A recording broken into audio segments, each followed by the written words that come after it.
आप देखो, एक ब्लाइंड आदमी जो होता है ना, बड़ा से बड़ा काम करता है, बड़ा से बड़ा रचना करता है, एक अच्छा गायक, गीतकार, चित्रकार, पेंटर होता है। हमें भी बड़ा आश्चर्य होता है कि ये अंधा होते हुए इतना अच्छा से काम कैसे कर रहा है, इसके अंदर इतने हुनर, इतनी स्किल कहाँ से आ गई।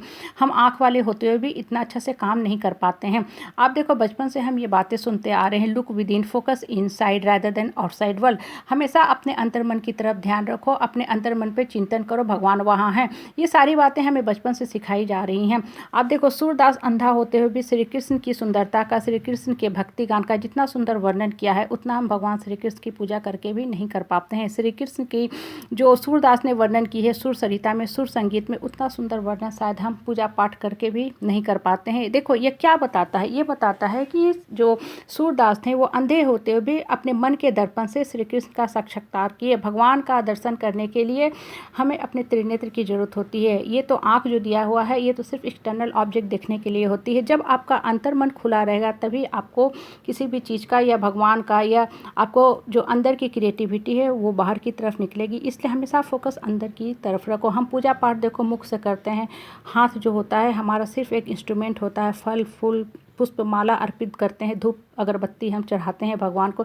ये सारी चीज़ें बाहर की होती हैं। जब तक आपका फोकस अपने अंतर्मन पे नहीं रहेगा, भगवान को आपको कभी भी दर्शन सही ढंग से नहीं हो पाएंगे। आप सोचो पूजा पाठ, चैंटिंग ऑफ मंत्रा करने बैठते हो, 10 मिनट 15 मिनट का आपने अपना टाइम सेट किया कि हमको इतना देर हम भगवान को देंगे। लेकिन उतने देर में अगर आपका मन भटक के पड़ोसी के घर में जाता है कि क्या सब्जी बन रही है, क्यों झगड़ा लड़ाई हो रहा है, क्रिकेट का मैच में क्या हो रहा है, पास्ट में क्यों ऐसी घटनाएं हुई, पास्ट में ये लोगों ने मेरे बारे में ऐसी ऐसी बातें क्यों की, या शाम में हमको बच्चे का कौन सा प्रोजेक्ट बनाना है, इडली का पेस्ट तैयार करना है, आपका दिमाग इधर उधर भटकता रहता है। आपका माइंड क्या है उस समय? वास्तव में मेडिटेशन, पूजा पाठ, चैंटिंग में है? बिल्कुल नहीं है। पूजा पाठ चैंटिंग का मतलब होता है कि माइंड एक्चुअल में जितना देर क्रिएटिव थॉट्स क्रिएट कर रहा है वही आपका एक्चुअल पूजा है, वही आपका रियल भक्ति है भगवान के प्रति। आप देखो, हेलन किलर जो थी अमेरिका की एक ब्लाइंड लेखिका थी, जो ना देख सकती थी ना सुन सकती थी, लेकिन उन्होंने अपने आत्मकथा में प्रकृति का बड़ा सुंदर वर्णन किया है, अपने जीवन का घटनाओं का बड़ा जीवंत लाइव वर्णन किया है। उसको पढ़ने के बाद ऐसा लगता है कि ये अंधी थी ही नहीं। हम आँख वाले होकर भी इतना सुंदर किसी भी चीज़ को देख के, सुनकर, टच करके नहीं कर पाते हैं जितना ये ब्लाइंड होकर कर पाई हैं। ये क्या बताता है? ये बताता है कि इन लोगों का जो फोकस था सिर्फ और सिर्फ अंदर की तरफ था, और हमारा फोकस बाहर की तरफ होता है। हम लोगों के फीडबैक, कमेंट पे जल्दी विश्वास करते हैं। लोग क्यों बोल रहे हैं, कैसे बोल रहे हैं, क्या कर रहे हैं, हम इन सब चीज़ों में उलझे रहते हैं। हम अपने जीवन का जो स्क्रिप्ट है खुद नहीं लिखते हैं, लोगों के हाथ में पावर दे देते हैं कि लोग हमारे जीवन की पटकथा तैयार करते हैं, स्क्रिप्ट लिखते हैं, हमें कंट्रोल कमांड करते रहते हैं। इसलिए हमारा जीवन जो होता है हमेशा दुख में भरता जाता है। इसलिए हमेशा अपना फोकस अंतर्मन की तरफ रखो, अंदर की तरफ रखो। मनुष्य की देखो समस्या क्या होती है कि वह कभी अपनी कैपेसिटी पर फोकस नहीं करता है, ना तो खुद की अपनी कदर करता है। वो खुशी भी दूसरे से भीख में मांगता है, रिस्पेक्ट भी भीख में मांगता रहता है। इसलिए हमेशा दुख में ही रहता है, क्योंकि लोग तो कभी भी आपको कदर करने वाले ही नहीं हैं। जब आप अपनी कदर खुद नहीं कर रहे हो तो दूसरे आपकी क्या कदर करेंगे?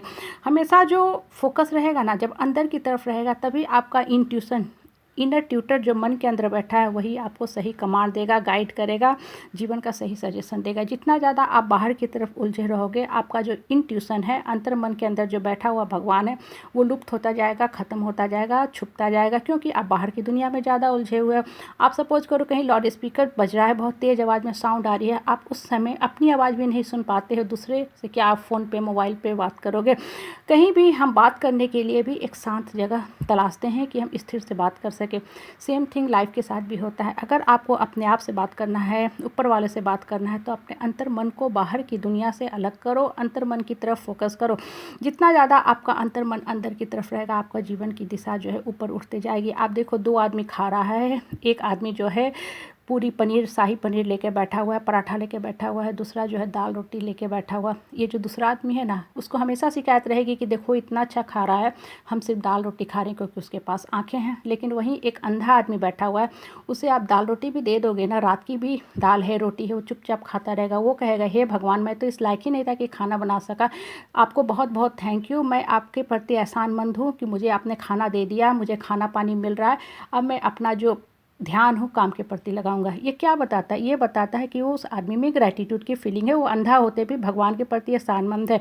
होमर ने इलियाड, ओडिसी लिखी, रविंद्र जैन जो थे वो ब्लाइंड होते हुए भी इतने अच्छे सिंगर थे। क्यों? क्योंकि उन सब का फोकस अंतर मन की तरफ था, इसलिए उन्होंने लाइफ को मीनिंगफुल बनाया।